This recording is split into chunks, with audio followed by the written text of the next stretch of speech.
Assalamualaikum warahmatullahi wabarakatuh. Kami dari kelompok 5 Etika Bisnis dari UPN Veteran Jawa Timur izin menyampaikan materi mengenai etika produksi dan pemasaran yang beranotakan sebagai berikut. Next. Yang pertama yaitu Dea Pratiwi Bahtiar, yang kedua Mumtaz Zarifda, yang ketiga Nibros Nabil, dan yang keempat saya sendiri, Arif Ilmu Lavansa.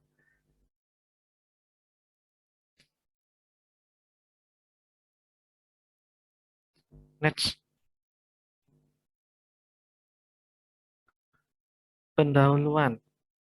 Etika merupakan sebuah perangkat prinsip-prinsip dan nilai-nilai yang menegaskan tentang benar dan salah. Sedangkan produksi adalah suatu kegiatan menambah nilai guna barang dengan menggunakan sumber daya yang ada. Jadi etika produksi adalah sebuah perangkat atau prinsip dan nilai-nilai yang menegaskan tentang benar dan salahnya hal-hal yang dilakukan dalam proses produksi atau dalam proses penambahan nilai guna barang.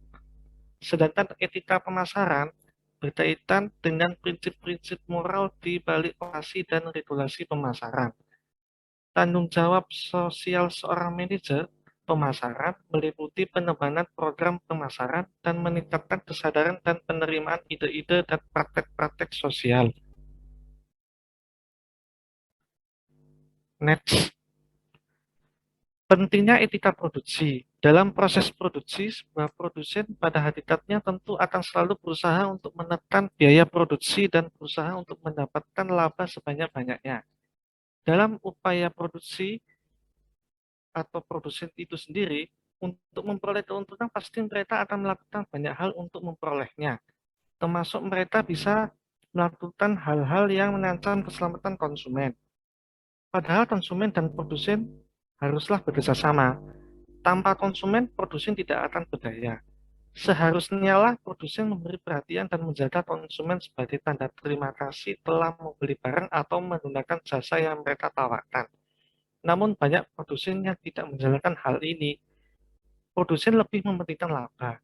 Seperti banyaknya kasus-kasus yang akhirnya mengancam keselamatan konsumen karena dalam memproduksi, produsen tidak memperhatikan hal-hal buruk yang mungkin terjadi pada konsumen. Bahkan konsumen ditawarkan hal-hal yang mereka butuhkan, tapi pada kenyataannya mereka tidak mendapatkan apa yang mereka butuhkan. Mereka tidak memperoleh sesuai dengan apa yang ditawarkan. Selanjutnya,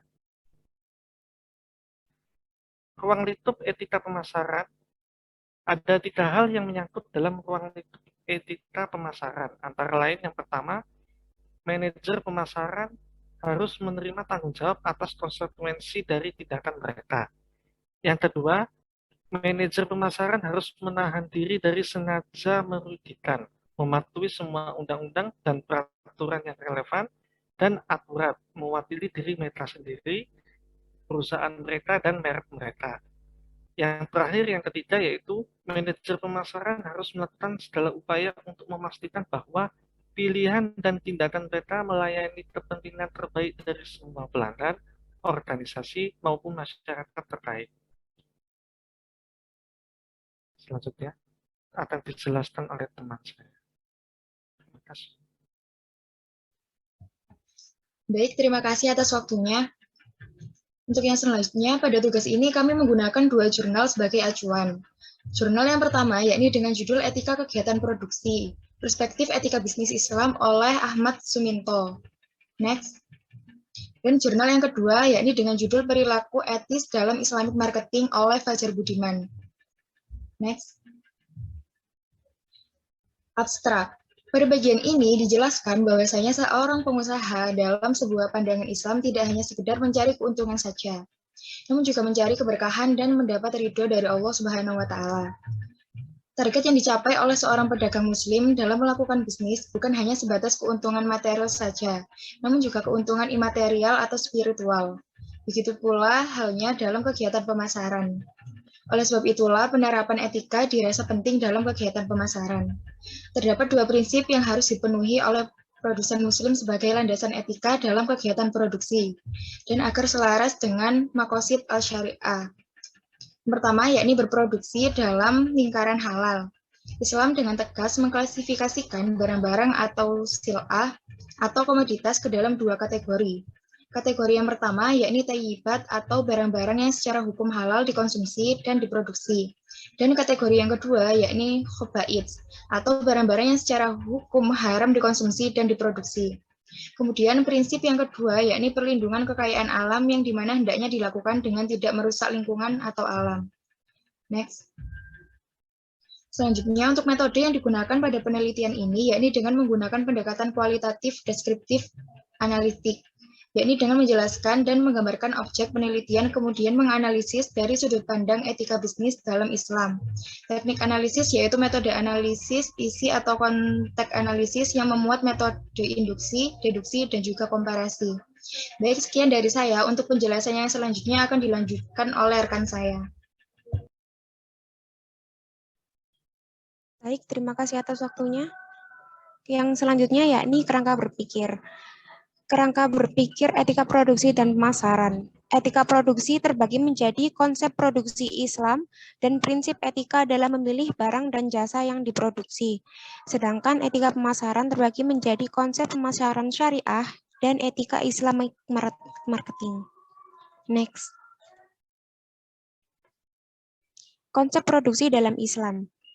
Menurut Monzerkaf, tujuan produksi adalah untuk meningkatkan kesejahteraan manusia, tidak hanya kondisi materialnya, tetapi juga moral sebagai sarana untuk mencapai tujuan di hari akhirat. Yang kedua, menurut Afzalur Rahman, yakni memproduksi suatu barang harus sesuai dengan kebutuhan hidup manusia, yaitu barang yang diproduksi ialah hanya untuk memenuhi kebutuhan manusia. Yang ketiga, menurut Nejatullah Sidki, kegiatan produksi merupakan penyediaan barang dan jasa dengan memperhatikan nilai keadilan dan kemanfaatan bagi manusia. Yang keempat, menurut Taqiyuddin An-Nabhani, yakni bahwa Islam menyerahkan masalah produksi kepada manusia agar manusia memproduksinya sesuai dengan keahlian dan pengetahuan mereka. Next.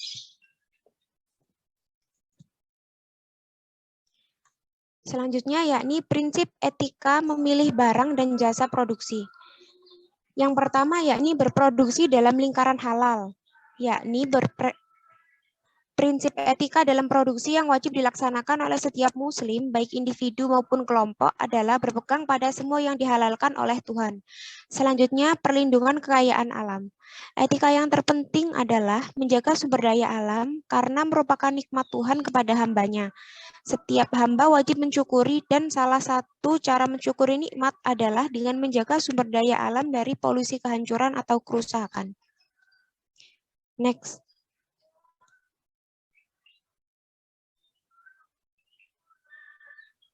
Baik, yang selanjutnya yaitu konsep pemasaran syariah. Pemasaran syariah sendiri memiliki dua tujuan, yaitu memarketingkan syariah dan mensyariahkan marketing. Yang pertama, memarketingkan syariah. Perusahaan yang pengelolaannya berlandaskan syariah Islam dituntut untuk bisa bekerja dan bersikap profesional dalam dunia bisnis. Selain itu juga dibutuhkan suatu program pemasaran yang komprehensif mengenai nilai atau value dari produk-produk syariah agar produk dapat diterima dengan baik. Lalu yang kedua, mensyariahkan marketing.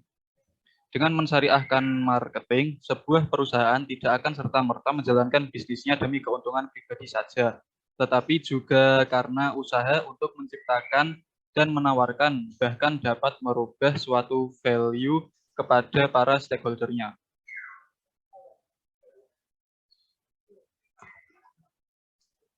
Lalu ada etika dalam Islamic marketing. Yang pertama, jujur. Seorang pemasar dalam memasarkan produknya harus jujur dan mau mengakui kelebihan dan kelemahan dari produk yang dijualnya. Lalu yang kedua, fatonah, yang artinya cerdas dan bijaksana. Seorang pemasar harus cerdas dan memiliki pemahaman yang mendalam mengenai produk yang dijualnya. Kecerdasan tersebut harus digunakan dengan bijaksana dan tidak disalahgunakan atau digunakan untuk memanipulasi orang lain sehingga bisa merugikan orang lain. Lalu yang ketiga, dapat dipercaya. Yang keempat, argumentatif dan komunikatif. Lalu yang kelima, konsisten. Seorang pemasar harus konsisten dalam memasarkan produknya. Lalu, pemasaran yang menerapkan nilai-nilai etika Islam akan memenuhi 4 syarat karakteristik. Yang pertama, ketuhanan atau rubaniyah. Yang kedua, etika atau akhlakiyah. Yang ketiga, realistis atau al-waqiah. Lalu yang keempat, humanistis atau insaniyah.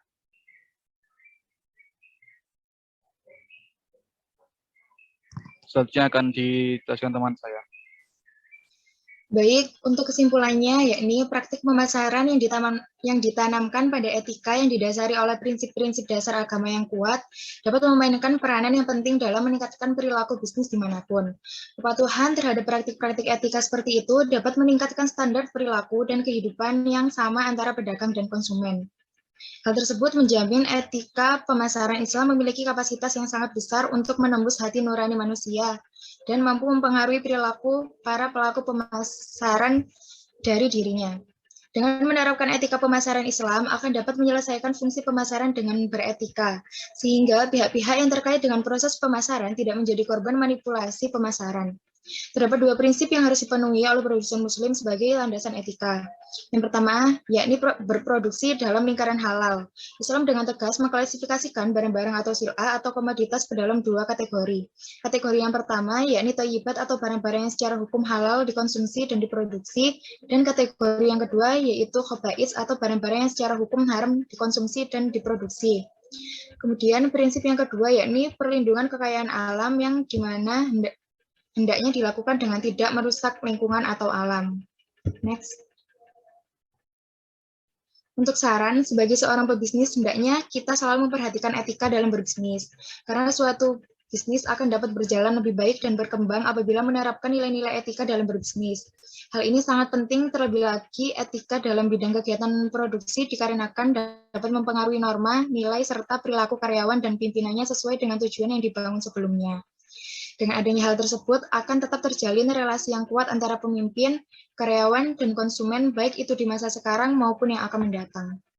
Baik, sekian yang dapat saya sampaikan. Untuk selanjutnya akan saya kembalikan kepada moderator. Terima kasih atas paparannya semua. Sekian paparan materi dari kelompok 5. Kurang lebihnya mohon maaf yang sebesar-besarnya jika ada yang kesalahan. Terima kasih atas perhatiannya. Assalamualaikum warahmatullahi wabarakatuh.